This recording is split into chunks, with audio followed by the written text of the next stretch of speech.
Outline, el final como el inicio. A la doctora Elizabeth hay que escucharla. Hoy presentamos Unos hielos. ¿En cuál vaso? Una vida dedicada al radio, a su estudio, pionera de la radio en Internet. Pero si al radio le duelen los bulbos, ¿hay que llevarlo con una doctora? Claro, con un pequeño detalle. Los síntomas, como a la doctora y al radio, hay que escucharlos. Efectivamente. Elizabeth Rodríguez Montiel. ¿Elizabeth o Elizabeth? Elizabeth. Elizabeth Rodríguez Montiel. Oye, muchas gracias por estar en Outline Radio, por aceptar la entrevista. De veras estamos muy emocionados, muy conmovidos. Muchas gracias, Elizabeth. No, pues gracias a ti, Jaime, en verdad, por esa invitación. Como te decía, es un honor que me consideraras, habiendo tantos especialistas en la radio, que voltearas a ver. No, muchas gracias a ti, Elizabeth. Es un honor para nosotros, para Outline Radio. Por favor, cuéntanos de los inicios de tu radio. ¿Por qué tanto cariño al radio? ¿Por qué amas el radio, la radio? Lo dices muy bien, amo la radio. En verdad yo creo que mi pasión, yo siento una pasión por este medio desde chica, yo creo que, ¿por qué? Porque crecí con la radio. Yo escuchaba a mi papá, que me acuerdo que cuando llegaba a comer, lo primero que hacía en ese entonces era prender la radio, siempre la tenía encendida, después la llevaba a todos lados. Me acuerdo que cuando descansaba y dice, me voy a dormir un rato, se dormía con la radio prendida. En el jardín, decía, voy al jardín con la radio. Él era ingeniero topógrafo y estaba haciendo planos. Bueno, pues tenía que estar ahí el radio. ¿Y qué estaciones se escuchaba? Pues yo me acuerdo muchísimo escuchaba algunas radionovelas como Calimán, El Hombre Increíble, El Ojo de Vidrio. A la hora de la comida estaba El Ojo de Vidrio, Chucho el Roto, Tres Patines, esa serie cubana que después estuvo aquí. También escuchaba ya más adelante, escuchaba la XQK, la XW, y después empezó la de Programas de México, creo que empezó Gutiérrez Vivó, sí, y después siguió en Radio Red. Bueno, pues eso nos echábamos los noticieros. En las mañanas, antes de que se iba a trabajar, o en la radio que nos llevaba a la escuela, pues ahí escuchábamos José Gutiérrez Vivó. Entonces la radio, en verdad, para mí, como decían algunos eslogan, ha sido mi fiel compañera. La radio me ha escoltado durante toda la vida. Ha sido también, como decía otro eslogan, no me acuerdo, de la radio en general, la radio, tu dulce compañía. Sí es cierto, ha sido mi compañera y lo sigue haciendo en el carro, ¿no? Un poquito menos, porque ya básicamente en el carro es donde escucho radio, o a veces cuando me interesan noticias o que digo, ¿qué va a pasar de alguna noticia en internet? Pues prendo la radio para ver más inmediatamente qué está sucediendo, ¿no? Eso es la radio. Después vino ya la hora que no me perdí, aunque últimamente lo he dejado, fue la hora de los Beatles. Ah, ¿te gusta mucho? Manuel Guerrero. Sí. Con Manuel Guerrero. O sea, ¿eres Beatlemaníaca? Sí. Aunque he de decirte que soy beatlemaníaca, pero no me digas de nombres porque todo se me olvida. Entonces sí, desde mi infancia, yo creo que desde que me acuerdo, desde los 5 años, pues ha estado la radio presente en mí. Y yo creo que eso, aunque no lo diga propiamente, me hizo estudiar la carrera de comunicación, ¿no? O sea, estudiaste comunicación. Oye, yo estudié comunicación. Una inserción, lo de tu fiel compañera es casi seguro es estéreo, universal estéreo. Esa es la frase de Adolfo Fernández, casi seguro, ¿eh? La otra, la dulce compañía, no la tengo presente en este momento. Pero entonces, ¿escuchabas universal desde niña? También escuché Universal y hasta la fecha es de las estaciones, ahora no está en Universal, desapareció 88, pero es la parte de Universal, ¿no? 88.1, si no me acuerdo, sigo con esa parte de la música. A los Beatles no te los pierdes. Últimamente sí, pero bueno, me dejó que bajara ahora ya en streaming las canciones de los Beatles. Si tú ves mi celular, cuando ya estoy haciendo trabajos o algo, los pongo de fondo a mis Beatles, a los Creedence, sigo con esa música. Sí, ya me estoy dando cuenta que sí, sí estás muy pegada. Bueno, ya me había dado cuenta desde hace tiempo que estás súper enamorada del radio. Oye, pero de tu infancia, como estabas platicando, que estabas toda la familia, bueno, tu papá, tú, con las radionovelas. Cuando se agotaron las radionovelas, ¿qué hiciste? Pues lo que pasa es que entra la parte musical y pues empecé con la música y realmente pues yo estaba también un poquillo más grande, me metían a mis clases de baile, me metían entonces a otras cosas, entonces pues igual la vida, la cuestión social te va cambiando ciertas maneras de verlo, ¿no? Uh-huh. Entonces, pues me acuerdo, no recuerdo, no sé, en la XQK, el Doctor IQ, o cómo se llamaba. Bueno, la QK es la de la hora, que tiene un rating. Ah, sí, es cierto, la hora. Un rating tremendo. La mayoría sí, la de la personas. Hora, porque yo la escuchaba cuando yo quería saber la hora, me iba a verla. Sí, la QK es la de la hora. Y el Doctor IQ pues tenía un programa, evidentemente, en radio. Fue todo un personaje en la gran historia del radio. Un personaje. ¿No? Uh-huh. Después, ¿sabes qué? Pues los programas hablados también. Uh-huh. Llegó mucho programa hablado. Claro. Entonces, pues también yo creo que eso empezó a sustituir la música, empezó a sustituir esas producciones que se extrañaron. Hubo una etapa de mucha, también de que los empezaban otra vez a poner y todo, ¿no? Pero uh-huh.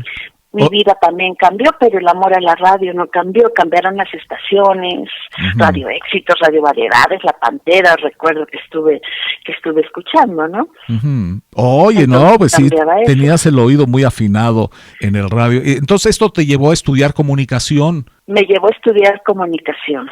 Y he de decirte que pues ahí lo que más amaba era la radio, aunque realmente llevábamos muy pocas materias de radio. Sin embargo, yo empecé a asociarme, había un maestro, que no recuerdo su nombre, bueno, después una asistente Juliana que estaba en Radio Educación, yo escuchaba mucho Radio Educación. Uh-huh. Y en ese entonces hubo con Héctor Manuel Zeta, que era director de Educación, que empezó a querer modificar Radio Educación. Uh-huh. Y se formó una asociación de escuchas de Radio Educación, no sé si la tengas presente. No. Uh-huh. Bueno, se formó una asociación de escuchas de Radio Educación y pues yo ahí andaba, yo ya estaba en la universidad, me fui y fue tal el gusto que tuve ahí y los personajes que conocí, que me acerqué mucho con Eugenio Sánchez Aldana, que tenía un programa de Sabor, estuve con él participando, me llamó como asistente un poquito de producción, pero ya nada más así como, uh-huh. podríamos decir como hobby, porque pues no me pagaban, pero ahí estuve. ¿Y esto en qué año estamos hablando? Si más no recuerdo, fue como en el 81, ahorita no me viene mucho a la cabeza, pero ahorita... 81. No, ahorita, o sea, esta sociedad de escuchas, que es muy buena idea, escuchas de Radio Educación, ¿fue en el 81? Si más no recuerdo, ahorita te diré. No, está bien. Un aproximado nada más. Sí, fue como en el 80 más o menos, uh-huh. Porque en ese entonces yo estaba estudiando comunicación, ya casi iba a terminar la carrera, en el 83, el nombramiento de Héctor Murillo fue en el 83, si más no recuerdo, y después él quiso empezar a cambiar la programación y empezó a crear revuelo, entonces yo creo que la asociación fue entre el 83 y el 84, uh-huh. que empezó a decir, a ver, ¿qué pasó? Oye, qué buena idea entonces, esa sociedad, ¿no? Sí, es una sociedad yo creo que no duró muchísimo, nada más fue en ese entonces, en un momento dado, en donde pues empezó a hablar, se movilizaron, se hizo la asociación y sí, uh-huh. ¿Cómo se llama? Sí fue ante, se me fue el nombre. Uh-huh. No, está bien. Bueno. Elizabeth, sabemos que eres doctora, platícanos de tu doctorado, por favor. ¿Por qué doctora? ¿Doctor en qué? Doctora en Ciencias Sociales y Políticas por la Universidad Iberoamericana.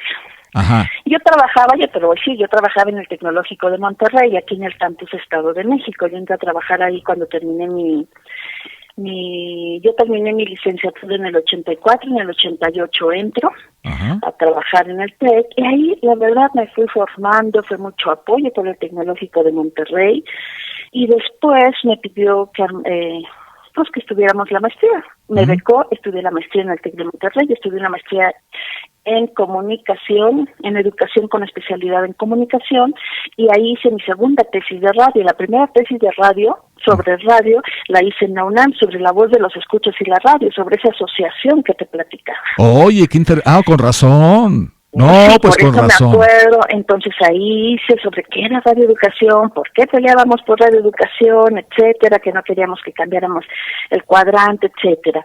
La segunda tesis ya llegó ahí llegué al TEC y pues ya me becaron para estudiar la maestría, estudio la maestría, te digo, y hago mi segunda tesis sobre la importancia de la voz en ese entonces, la voz como apoyo didáctico a la materia de radio, porque la mayoría de los profesores nunca le prestaban importancia a la voz, a lo que se decía. Entonces yo decía, es muy importante la voz, no esas voces de los 60 ni nada, pero que la voz empezara a comunicar y que los mismos alumnos empezaran realmente pues a saber comunicarse, saber modular su voz, no necesariamente que estuvieran esas voces del principio de la radio que nos hacían imaginar y ay, cómo ser esa voz así de que hola, oye, soy el ritmo Chrysler, no recuerdo esos comerciales porque los tenía. No, oye, y qué interesante está esa tesis y se puede, ¿cómo se llama? ¿Cuál? La segunda. Sí. Se llama el manejo de la voz como apoyo didáctico a la materia de radio. Yo tenía que combinar cuestiones de educación con cuestiones de comunicación y que en cierta forma apoyara o se aplicara en el TEC de Monterrey. ¿Y está disponible, está al alcance esta tesis? No sé si está al alcance en el TEC. Yo tengo mi tomo, pero nunca le hicimos libro, nunca nada. ¿No te lo publicaron? No te publicaron porque como era un estudio en el TEC, yo apliqué el estudio, les dije a los alumnos, a ver, ¿qué pasa con hice unos cassettes, en ese entonces todavía eran cassettes. Sobre el manejo de la voz, ejercicios, etcétera. Apliquémoslo. Tú recomendabas que estudiaran el manejo de la voz a los maestros. Sí, que teníamos que considerar a los alumnos y que los maestros les enseñaran. También era para los dos, ¿no? Decir, oigan, es importante que se cheque, no nada más enseñenles a producir. Para producir también un buen productor necesita saber manejar la voz. Claro. Un buen operador necesita saber manejar la voz. ¿Para qué? Pues para que te puedan indicar. ¿Sabes qué? Abre más la boca. ¿Sabes qué? No estás comunicando. ¿Sabes que estás muy plano? Entonces todo eso, pues yo les decía, no es nada más sentarte y decir, empezar a leer, ¿no? Empezar a leer que yo quiero agarrar un texto y yo por sí, para conocer los antecedentes de las noticias. No, espérame. La radio es muy íntima. La radio es hablarte a ti, no a todos. Sí. Entonces eso lo tienes que hacer. Oye, qué interesante. Yo te aplaudo y yo te animo, Elizabeth, a que trates de publicar esta tesis. Es importantísimo para la educación y para el radio, ¿no? Pues muchísimas gracias. Y la tercera tesis que hice en el doctorado en Ciencias Sociales y Políticas, pues realmente yo seguía con la radio. En ese entonces estaba muy de moda toda la cuestión de ciberradio, la radio en internet, porque nació la internet. Entonces yo quería hacer eso, pero no encontraba más o menos cómo encajarlo. Cuando estudié el doctorado, pues me gustaba muchísimo la radio, yo seguía con mi enfoque de radio, yo daba clases de radio en el TEC de Monterrey. Ahorita te voy a hablar un poco de que fundé una estación de radio en el TEC de Monterrey, que a 23 años todavía está. No, háblanos de una vez, por favor, no lo dejes para el rato. Bueno, en el TEC de Monterrey era tanta mi pasión por la radio que recuerdo a la directora del departamento que le decía, dame radio, y ella me decía, no, hasta que termines tu tesis, tu maestría. Termino mi maestría y se la doy y le dije, dame la materia de radio. Y en eso ya me dio la materia de radio y recuerdo muy bien que se cumplían 20 años del Tecnológico de Monterrey, Campus Estado de México. Y le dije a los alumnos, ¿saben qué? Vamos a hacer 20 programas por el 20 aniversario. Yo fui a hablar ahí con algunos funcionarios, pues los funcionarios como que no apostaban mucho a la radio, no sabían pues la importancia que tenían. Entonces entre nosotros, entre los alumnos, compramos cable para salir de las cabinas. Entre todos, hay que comprar cable y que nos escuchen, pues compramos cable. Pues no vayas a interrumpir las clases, no voy a interrumpir las clases. Entonces, todo eso, armamos 20 programas por el 20 aniversario y fue un éxito. La pasión que yo tenía por la radio, y es lo que le digo al pues, todavía hace poco cumplieron, no me acuerdo si 48 años, el TEC de Monterrey, Campus Todo de México, y me invitaron a hablar y estaban todos los directores de la estación que ha tenido. Les dije, en verdad, gracias por seguir con mi pasión y seguir impulsando la pasión que yo tuve en su momento. ¿Y cómo se llama la estación? La estación se llama Frecuencia SEM. ¿Frecuencia? SEM, Campus Estado de México, pero nomás es Frecuencia SEM. Tú la puedes encontrar, transmite en internet, y estábamos hablando que estamos seguros que es la primera estación que transmitió vía internet. Tienen ese título. Tratamos de sacar los permisos y nunca nos los dieron, claro está, pues aquí muchas cuestiones políticas y demás, no tenemos espacios, entonces nunca nos dieron ese espacio en el cuadrante. Oye, ¿y cuál es la fecha de lanzamiento de esta estación? Esa estación fue en 1998. Oye, sí. Creo que fue el 19 de enero de 1998 cuando se lanzó por primera vez Frecuencia SEM. Luz para tus oídos, es el eslogan. Magnífico. Oye, felicidades. Y sigue al aire. Sigue al aire, entonces eso para mí en verdad, yo les decía, gracias, en verdad gracias, porque ustedes, pues yo transmití la pasión a los primeros, después ellos hicieron todo lo posible, primero no apostaban por nosotros, no nos dejaban, nos daban un espacio en la cafetería, y nosotros montábamos ahí en la cafetería y nos escuchábamos, éramos una especie como de radio tocadiscos, pero con algo de cultura, platicábamos un poco, manejábamos ciertos temas. Lo padre también que no era solo alumnos de comunicación, yo les di clase a alumnos de comunicación, pero ellos mismos, oye, ¿puedo invitar a mis amigos de ingeniería, etcétera? Entonces se fue armando todo eso. Después nos hicieron, el TEC de Monterrey, pues sabemos que en innovación educativa pues da un paso adelante, ¿no? Sí. Después teníamos que ellos se manejaban la educación virtual a través de televisiones, pues nos dieron un espacio que era más fácil transmitir por los cables, y en todos los edificios donde había televisión nos escuchaban a ciertas horas. Muy bien. Después... Qué bonito ¿Perdón? proyecto, felicidades, Elizabeth. No, sí, yo estoy encantada, ya después los muchachos se movieron para conseguir un espacio, vieron, a ver, ¿no van a jugar? No, Elizabeth, ¿les vas a controlar el contenido? Le digo, ellos ya lo saben, ellos están frente a un micrófono y desde que están frente al micrófono conocen su responsabilidad. Y así se fue dando por generaciones.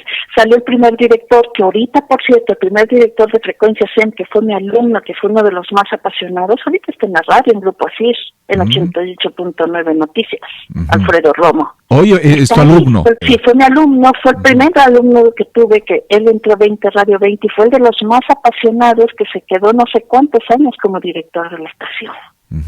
Oye, Elizabeth, porque lo importante es que los alumnos fueran los directores y que sintieran también eso. Yo estaba como, en cierta manera, pues era como coordinadora, viendo toda la cuestión de contenido, y ya yo entraba, oye, mira aquí, oye aquí, entonces siempre visualizándolos, pero los alumnos se iban responsabilizando. Esa era la intención total de la estación de radio. Felicidades.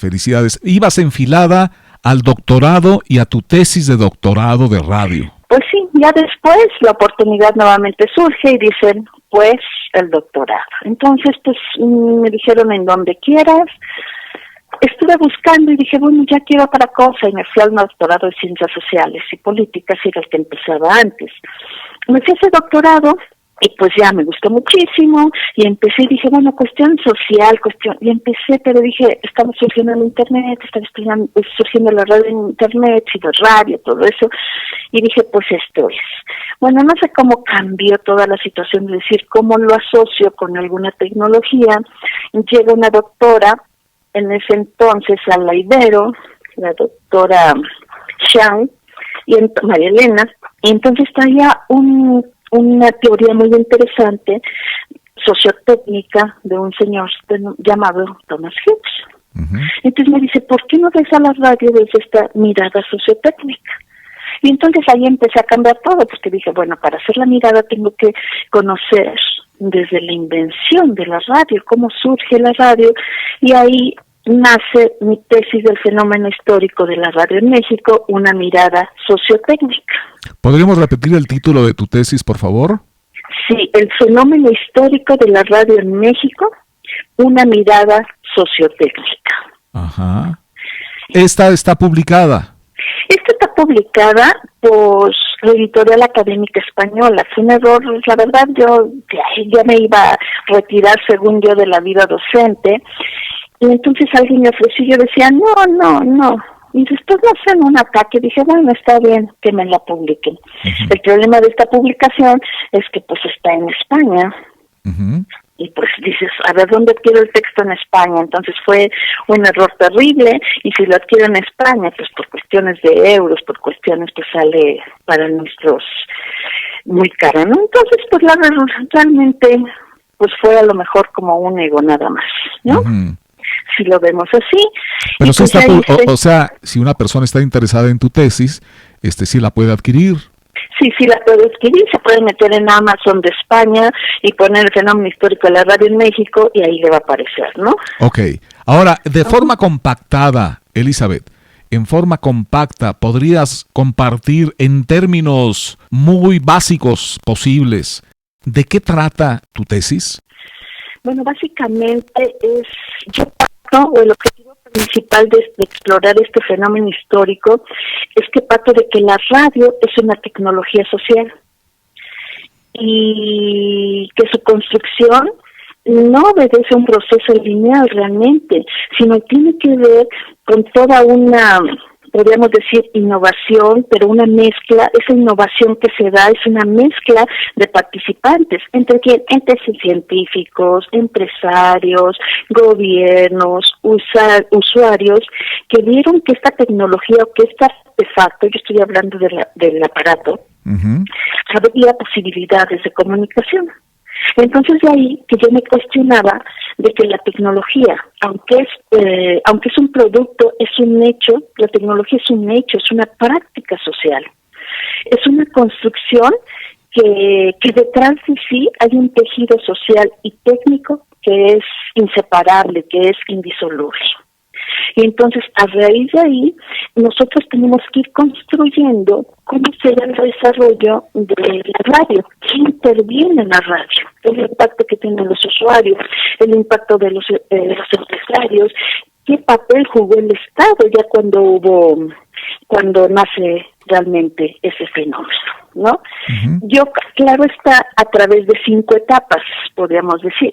Uh-huh. ¿Por qué 5 etapas? Porque son 5 etapas de esta mirada sociotecnológica que maneja Thomas Hughes, desde la invención, el desarrollo, la consolidación, uh-huh, un momento dado de ciertas tecnologías, el crecimiento que se da. Entonces, toda esa etapa lo empecé a desarrollar a través del artefacto radiofónico. ¿Y por qué empezaba mi mirada histórica en México? No solamente se queda en México. ¿Por qué? Porque aquí no hubo invención. ¿Porque aquí no hubo qué? En México no hubo invención de la radio, no se inventó la radio en México, entonces me tuve que retroceder y decir, bueno, ¿dónde se inventó la radio? ¿Cómo se inventó la radio? Y de ahí, en ese entonces, de cómo veo cómo se inventa la radio, cuando llega a México. Cuando llega a México ya no tenemos la etapa de la invención, sino podríamos decir que tenemos la etapa de crecimiento en un momento dado, de consolidación, son otras etapas las que llegan aquí a México. Oye, pregunta de Kinder. Elizabeth, entonces en una forma compacta, ¿quién inventó la radio y dónde se inventó la radio? Bueno, yo creo que la historia de los principios de la radiodifusión, según mi tesis y según mi investigación, reconoce a muchísimos creadores. Ajá. ¿Por qué? Porque esos creadores fueron tejiendo los hilos tecnológicos para lo que conocemos como la creación del sistema radiofónico actual, que se dice es Marconi, ¿no? O sea, Marconi es... ¿le podemos poner la etiqueta con cuidado de que inventó el radio? Le podemos poner la etiqueta con cuidado de que inventó la radio. ¿Por qué en cierta manera? Bueno, porque detrás de él estuvo la telegrafía, la telefonía, la electricidad, etcétera, muchísimas cuestiones. Cuando nace la radio, ahorita no recuerdo, es que me agarraste así en bajada y aunque sea en curva, ajá, se le da el nombre a él, pero si más no recuerdo, y fue en 1902, él empezó a lograr enviar señales de Europa hacia el otro lado del Atlántico. Ajá. Recuerdo, desde Italia se trasladó a Inglaterra, porque pensó que en ese país, con toda la gran flota mercante que tenía, pues era más lucrativo y tendría más oportunidad de aprovechar eso, ¿no? Sí. Me adelanto una pregunta. Perdón, Sí. te interrumpí, ¿vas a decir algo? No. Tengo otra pregunta. Entonces, si quitamos la invención, porque en México no se inventó el radio o la radio. No se inventó la radio. Nos quedan 4 etapas. Ok, de esas 4 etapas, según tu percepción, estas mismas 4 etapas, ¿se puede decir que la radio en la civilización occidental, por ejemplo, Estados Unidos, Europa, son similares las etapas que en México? Podríamos decir que sí. Yo digo que sí. No he estudiado Europa, pero sí lo he leído para poder hacer la tesis. Ajá. Pero sí, yo creo que es un sistema. Toda la propuesta de Thomas Hughes es un sistema, su propuesta metodológica, en donde dice, la invención y el desarrollo nos va a permitir estar manejando. Las tecnologías o los artefactos, si se estancan, desaparecen. Si ya no se les da uso, si ya no se les da una transferencia, si ya no tienen crecimiento, competencia y consolidación, van a desaparecer. Tu tesis de doctorado, me voy a adelantar, si podemos hacer un resumen de tu gran aportación en esta tesis de doctorado respecto al fenómeno del radio, te estoy cambiando el título, pero lo voy a poner en pantalla. ¿Cuál es el resumen de tu gran tesis? El resumen de mi gran texto es que los que aprovecharon el desarrollo, el surgimiento de la radio en México fueron los empresarios.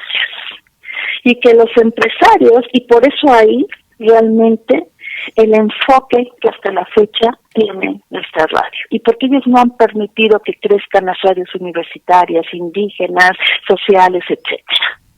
Porque ellos invirtieron desde un principio. Vieron, apostaron por una radio comercial, una radio que les ayudara a vender. El gobierno en ese entonces, preocupado por otras cuestiones, pues no se interesó tanto y los dejó crecer. Realmente es eso. Y también, si lo vemos, es que todo es un sistema y que se puede reproducir y está en círculo. Gracias, Elizabeth. Pues no sé si con eso te sirva. No, por supuesto. No, es que es inmenso el mundo de tu tesis, inmensa la gran historia del radio. Elizabeth, aunque suene un poco jocoso, te voy a decir, como doctora, ¿curas algunos dolores radiofónicos? ¿Das sanación a algunos dolores radiofónicos? Algunos malestares del dial, mejor dicho. Pues yo creo que sí, podemos curar algunos malestares del dial. Oye, gracias, porque sabes que tengo una molestia histórica y te la quiero comentar. Quiero aprovechar tu tiempo, yo sé que es tu destello, pero sí te la quiero comentar. No es un dolor realmente, ¿no? Es una molestia. Sabemos que desde la gran historia del radio, voy a aprovechar unos minutos tuyos, y voy a abusar de tu gentileza. No te preocupes. Sabemos que desde la gran historia del radio relata en estos pequeños destellos que la fecha de nacimiento es el 9 de octubre de 1921, la fecha del nacimiento del radio en México, por el ingeniero Constantino de Tárnava desde Monterrey, Nuevo León, ¿no? También hemos comentado que los inicios, como tú bien lo dijiste en la invención, que los inicios tienen varios inicios aquí en México, ¿no? Y que hay que comentar y darle crédito a los señores Gómez Fernández. Eso desde hace tiempo lo dijimos, o desde el inicio de estos destellos de la gran historia del radio. Bien, Elizabeth, es importante mencionar que tus escritos, algunos textos tuyos, circulan en Internet, que eres una voz muy importante, en independencia de tu tesis de doctorado, en independencia de tus tesis de maestría y de licenciatura, tus escritos, por ejemplo, cuando festejabas o festejaste los 80 años del radio, circulan en Internet, son accesibles a muchas personas. Cuando festejaste el radio en sus 90 años, tu escrito ha circulado en Internet. Eres muy leída en el mundo de Internet en español, en el radio. Los he visto reflejados también en algunos resúmenes de historias de la radio, es decir, algunos te citan. Creo que ya te lo comenté, algunos te dan crédito, otros no, pero tus escritos se usan. Y algunos escritores te citan como una fuente confiable. Yo también, porque yo también te leí antes de entrar a estos destellos. Yo Gracias. te leí tus textos, por eso sé del amor, de tu amor por el radio, ¿no? Por ese texto de Festejando los 80 años, el de los 90, formidable. Hay otro par de textos. Y no tengo el título exacto, pero está relacionado con los aniversarios, ¿no? En tus escritos también usas un texto que yo considero así rápido. Yo considero un overlap, es decir, una sobreposición de hechos al filo de un atrevimiento histórico. Este texto no es tuyo, pero lo incluyes en los inicios del radio. Es el referente a Constantino de Tárnava, es del maestro Gálvez, el maestro Felipe Gálvez, y dice, y citas tú a la fuente original en tus textos, que te has de acordar, y dices, no podía estar en Monterrey en la fecha que dio, porque la Universidad de Notre Dame, o dices Notre Dame, iniciaba clases en la primera semana de septiembre. Tú lo citas en tus escritos, cierras tu cita, ¿no? Y dices, pero aquí hay un malestar, yo pienso que hay un malestar del autor original, pero tampoco no sé quién es el autor original. Bueno, Constantino parece, con esta cita, pues le dicen que lo que él ha dicho lo que dijo toda su vida, pues que no es cierto, ¿no? Haz de cuenta que es un mentiroso. Esto ayuda a desprestigiar a Constantino de Tárnava. Quiero hacer muy compacto y quiero hacer muy ligero el asunto. Creo que desprestigian a Constantino y a su mérito porque pensé desde un inicio de estos destellos, ok, lo escribió el autor muy joven, a lo mejor lo hizo una tesis, a lo mejor lo hizo enojado, el autor es un arranque de alguien molesto, ok, pero Elizabeth, no para aquí esto. Hace unos días detecto yo en algunos escritores que te citan o que no te citan, que toman tu texto, por ejemplo, algunas personas que quieran hacer una historia rápida del radio, van a tu texto y dicen, pues esto es cierto, y lo pasan al aire, ¿no? Entonces, pero muchos de ellos ya dudan de la existencia de la transmisión del 9 de octubre. O sea, ya están dudando de la existencia de la transmisión. Y no solamente dudan de la presencia de Constantino en Monterrey, y son escritores pues, que yo considero serios, inteligentes, importantes, pero ya fueron arrastrados porque se cubren por el aval posiblemente de Elizabeth. O sea, es decir, tuyo, porque toman tu escrito, que no, tampoco es tuyo, o sea, no es tuyo, tú lo citaste, ¿no?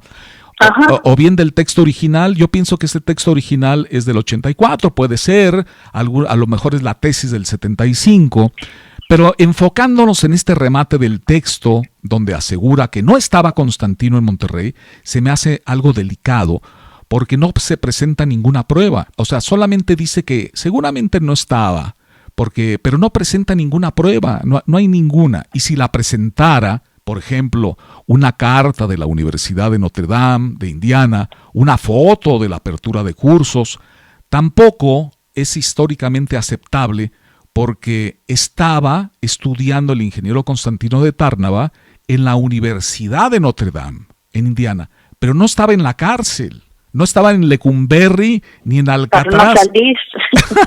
No estaba en Alcatraz, era un estudiante de ingeniería eléctrica en la universidad, y yo pienso que bien pudo estar en Monterrey. Ya voy a acabar, Elizabeth, ya voy a acabar. Paciencia, tenme paciencia. No te preocupes, está bien interesante lo que dices. Tenme paciencia porque antes de que me empieces a recetar, o sea, ¿qué me tomo para lo siguiente?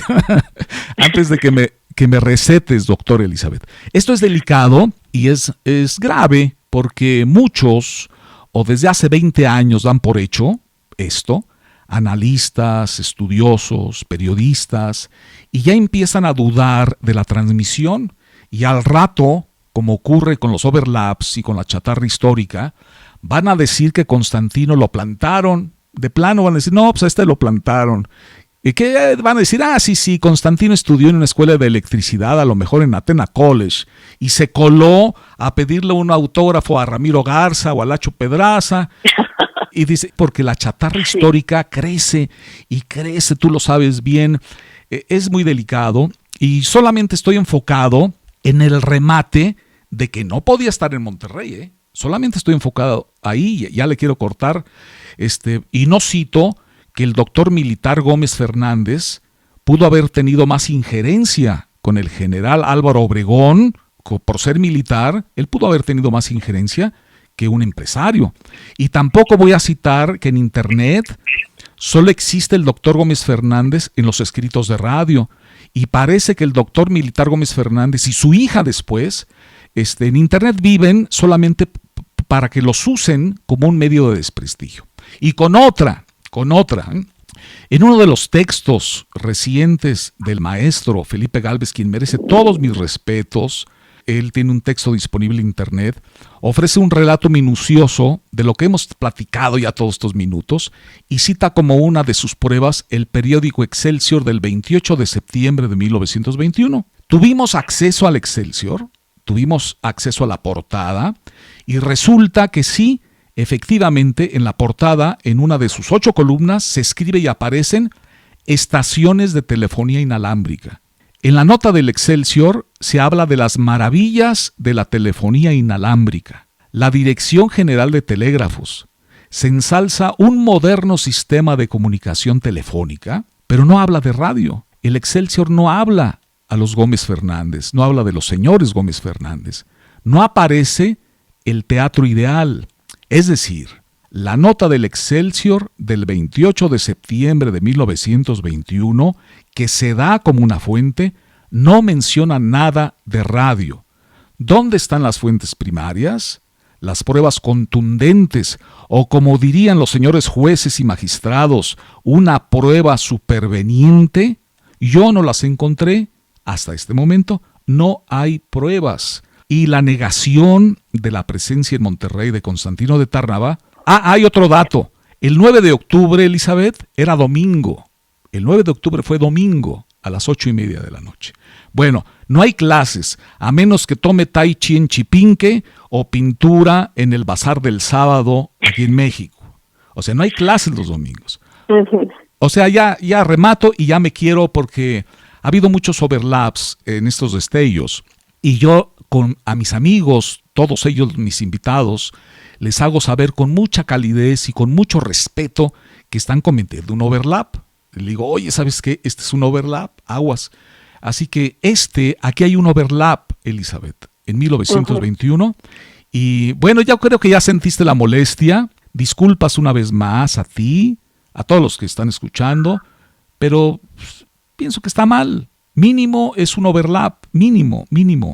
Es delicado. El logro de Constantino de Tárnava es un logro de todo México, es un logro de todos los que amamos la radio, es un logro de todos. Así que, doctora, ayúdame a calmar las molestias de este posible resfriado radiofónico.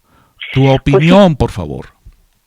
Mira, uno como investigador académico, pues, ¿qué hace? Recurre también a otras cuestiones académicas, ¿no? Sí.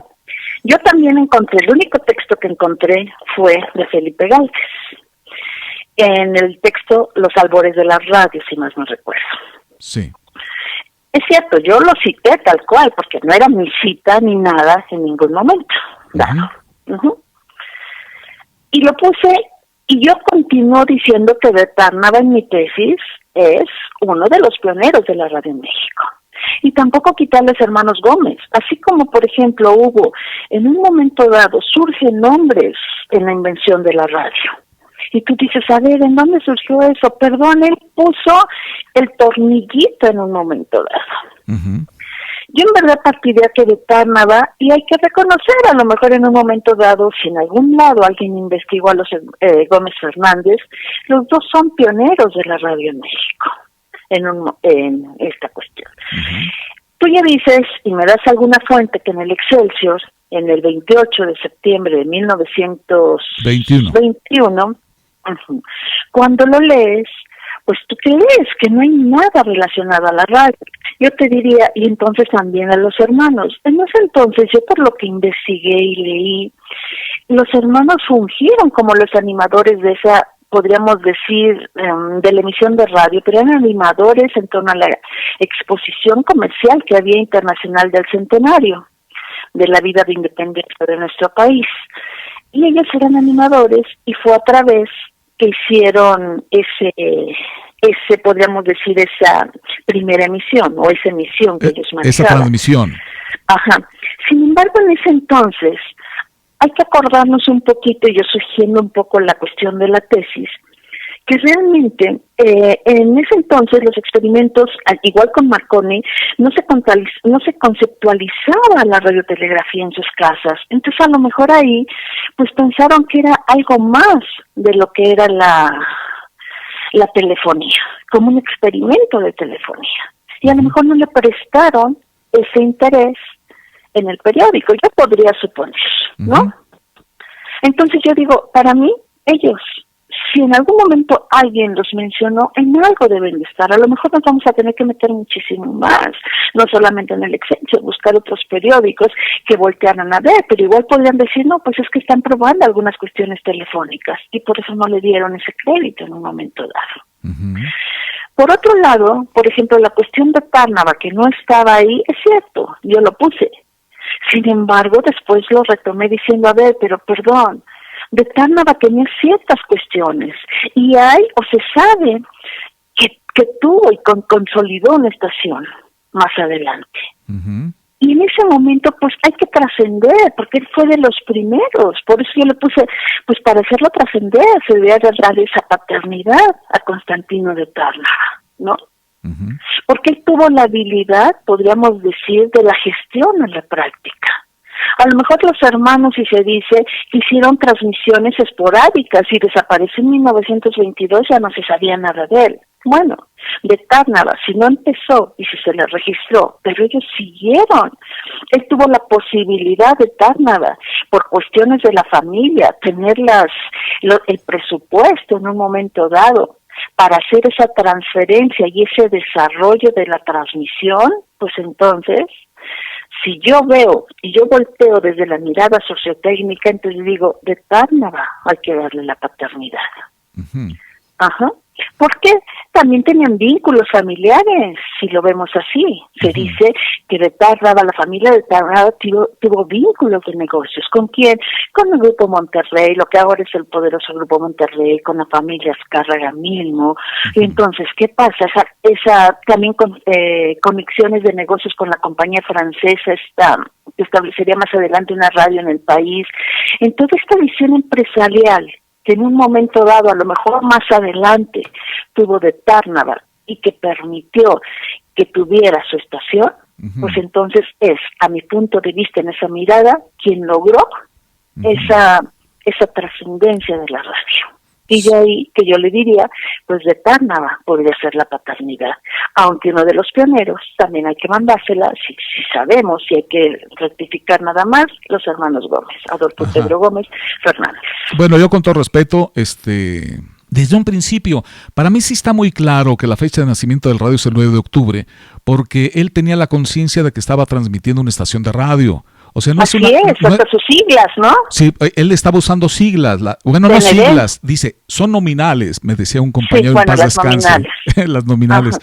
Decía el señor Mejía Goyosas, en paz descanse, recientemente murió, pero pudimos entrevistarlo y se enojaba y decía, no, son nominales.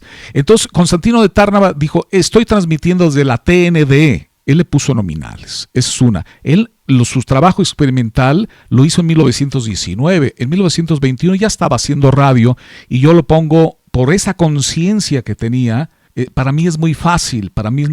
Lo que pasa es que yo no había reflexionado y no había intelectualizado tanto esa fecha de nacimiento, pero para mí está muy claro que es el señor Constantino de Tárnava. Pero, ¿qué opinas de que la chatarra histórica esté creciendo y que algunos apoyan tu escrito y el escrito generador de este overlap? ¿Qué podemos hacer para limpiar el nombre? ¿Qué se te ocurre en este momento y el mérito de Constantino de Tárnava? Yo creo que hay que ver que la radio mexicana es una reconfiguración y una reinterpretación de diversos actores mexicanos. Y realmente yo creo que esa génesis colectiva o ese origen que cobró vida en esos primeros años del siglo XX, pues sí ha jugado un papel importante. Sí, yo escribí creo que hace 10 años que su paternidad, el día, el mes, muchas veces va a quedar en la convicción y en los intereses de los diferentes sectores sociales. Es un hecho innegable de que la radio nació en 1921. para mí, en verdad, después de hacer este estudio de que cómo se debe de tejer un fenómeno y cómo un artefacto adquiere la importancia que tiene, para mí la paternidad es de Tantra. Es cierto, yo retomé en un momento dado a Gálvez. Gálvez, que es un investigador, creo que ahorita trabaja incluso, no sé si sea el mismo, en la UAM Xochimilco. Sí, ese es el maestro Gálvez, de todo nuestro respeto, sí. Bueno, entonces, a lo mejor a él también se lo durmieron, ¿eh? A lo mejor, me estoy aventurando. Ya después de lo que leí, fue que lo sacó es de su tesis de licenciatura. Sí, porque pero de todas maneras, si él cita, si yo cito es porque dices, bueno, yo ya lo leí, estoy citando y entonces doy crédito. Es cierto, yo en todo que me estuve metiendo, pues yo lo cité, dije, ojo, aquí está. De eso se trata esta inserción. El overlap es un peligro para todos, para los estudiosos, para los periodistas, para los académicos, y nos puede pasar a todos. De hecho, nos pasa a diario. Entonces, a mí me pasó contigo. Y a ti te pasó con el maestro Gálvez. Y a lo mejor al maestro Gálvez puede ser, con todo respeto, disculpas por el modismo pop, puede ser que al maestro Gálvez se lo haya dormido el overlap, es decir, el par de fuentes originales quienes han producido esta confusión, este presunto overlap. Pero no es algo negativo, no es algo para causar polémica, sino simplemente es decir, yo siento, Elizabeth, que aquí hay un overlap. O a lo mejor, como te digo, acuérdate que en ese entonces también existía la radio. Entonces, cuando ven que el teléfono, en un momento dado, están haciendo actividades con el teléfono, pues alguien puso nada más teléfono. Y el otro, el que escribió, dijo, no, es radio. Ya en ese entonces estaban manejando radio. Claro, tú dices que no se encuentra nada de lo del teatro ideal, etcétera. Pero igual, hay que meternos un poquito más. A lo mejor hay que meternos en todas las páginas, en otros periódicos, no lo sé, aunque él haya puesto el Excelsior, bueno, yo creo que es responsabilidad, no sé si mía también, y de ustedes los historiadores meternos más. Ahora sí irnos a la hemeroteca, aunque ahorita por la pandemia pues no podemos, pero empezar a investigar todos los periódicos de esa fecha. Oye, te voy a dar uno nuevo, un hallazgo nuevo, muy calientito, y te lo comparto. Es más, me van a disculpar, la fuente la voy a poner en pantalla. Y meto un insert en audio y digo, esta fuente es de Ivonne Gretel Chávez Ortiz. La fuente es de Ivonne Gretel Chávez Ortiz. Este escrito, esta fuente, hace una transcripción de una entrevista que le hicieron a la hija del doctor Adolfo Gómez Fernández. Esta entrevista pudo haber sido hecha entre 1975, yo creo, me estoy atreviendo, yo no he encontrado la fuente. Es nada más pura leída y pura intuición. Yo creo que hay una entrevista con la hija del doctor Gómez Fernández, de Adolfo Enrique, que cumplía 27 años ese día, el 27 de septiembre. Hay una entrevista con ella. Yo solamente he leído alguna transcripción o parte de la transcripción. En esa entrevista, la señora está en el archivo de Radio Educación. Eso después hay tarea, después del aniversario, después de la fiesta, después de unos meses de descanso, podemos ir a escuchar la grabación. Bueno, yo creo que en esta entrevista, cuando fue realizada, la señora Gómez, la profesora Gómez Camacho, tenía entre 65 y 75 años de edad. Si es que fue realizada la entrevista entre 1975 y 1984. Y decía la profesora, toda la gente estaba alrededor de no son palabras exactas, no estoy citando literal, estoy improvisando. Ese momento yo estuve porque yo canté. La soprano de 11 años, yo era esa soprano. O la leo directamente, espérame, Elizabeth. Dice el texto, y en el Bellas Artes pusieron un local que era donde la gente se agolpaba, porque en esos tiempos era una cosa señaladísima, una novedad terrible. La gente se acercaba y pedían por cientos unos audífonos. No había ningunos cientos, pero sí todos los que habían se les facilitaban para que oyeran. Después de mucho tratar, oían las voces de las personas que estaban transmitiendo. Aquí hay un presunto overlap. Cuando tú estás debutando en algo completamente nuevo, no tienes audiencia. Casi nadie lo sabe. No había receptores. Y yo pienso que audífonos había pocos. El público no sabe de lo que está pasando en el presente en los experimentos científicos. La gente no se pudo agolpar. Cuando haces algo nuevo, cuando inicias algo, había pocos, casi seguro eran más los de adentro que los de afuera del radio. La gente, el público en general, no se da cuenta de las invenciones o de los primeros movimientos que hay. El inicio de tu tesis de doctorado no lo supo todo el mundo, sino lo supo tú y tu maestra, la que te dirigió, y a lo mejor otra persona. A lo que yo voy es de que con un gran atrevimiento histórico, el overlap también existe en la hija del doctor Gómez Fernández, la profesora María de los Ángeles Gómez Camacho. Con todo respeto lo digo porque así es, así opera la imaginación humana. No podemos dar cuenta. Lo que te iba a comentar era que la profesora Gómez Camacho, la hija del doctor, dice en el texto que estoy citando de Yvonne Gretel, dice: todavía estaba sin construir, entonces era un cascarón, pero ahí se formó en el primer piso la Feria Internacional y hubo varios stands de las regiones de México, y México presentando precisamente lo más innovador de la fecha, que era la cuestión de la radiodifusión, con un aparatito que se le había decomisado. Lo más innovador. La radio se presentó. No define bien qué era el cascarón, pero supongo que era Bellas Artes.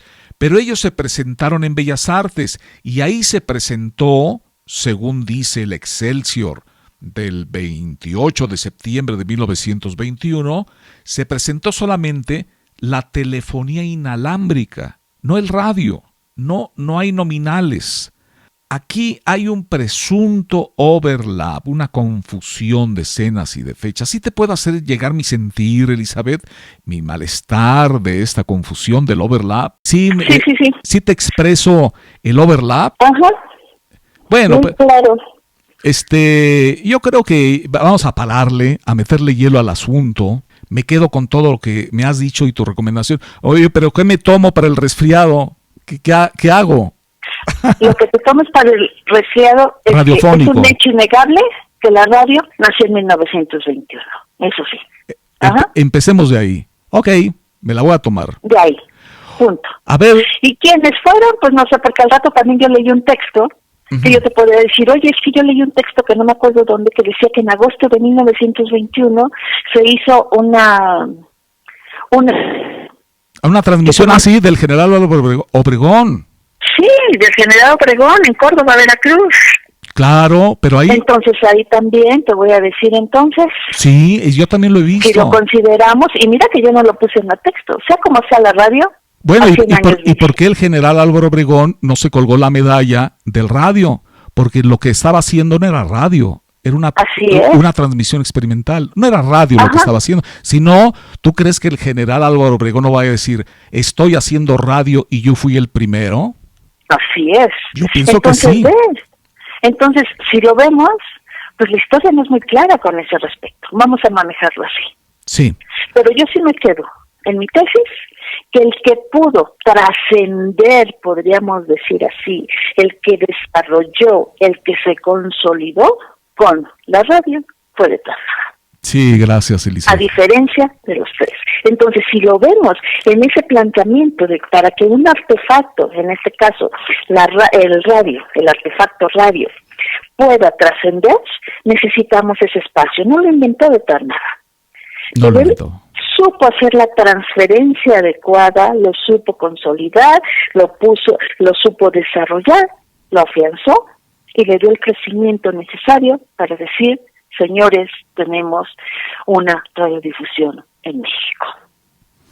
Gracias, Elizabeth. Lo que los otros no lo hicieron. No sé si con esto, pues yo digo, de Tárnaga para mí por hacerlo, lo supo. Los otros podrían ser pioneros, podrían ser parte de la historia. Gracias, Elizabeth. Bueno, vamos a ver si nos recuperamos. Claro que sí nos vamos a recuperar. Estamos en el 2021. Elizabeth, ¿algo que agregar? Algo que agregar.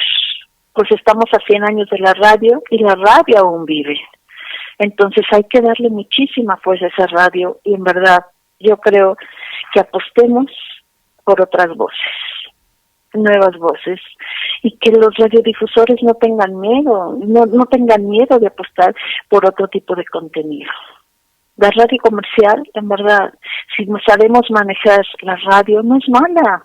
Yo recuerdo, por ejemplo, en Radio Red, que no querían apostar, no, fue en Radio Programas de México, que no querían apostar a programas de noticieros largos. Entré a Radio Red y fue un éxito ese programa de noticieros largos, de 4 horas, creo que era el de Vivo, de José Gutiérrez Vivo, todo lo que manejó. Y después esas radios habladas, están cambiando muchas radios habladas. Radio musical hay que darle, pero con contenido, no con sus programas de espectáculos, que tienen un tipo de público, la radio tiene todo tipo de público, pero están olvidando a unos. Entonces yo creo que también deberían de hacer un repaso y decir qué no funcionó, qué quieren las audiencias. Gracias, Elizabeth. Muy valiosas sus palabras. Muchas gracias. Pues gracias a ti, en verdad, y espero pues que esto nos sirva y hay que ponernos a investigar.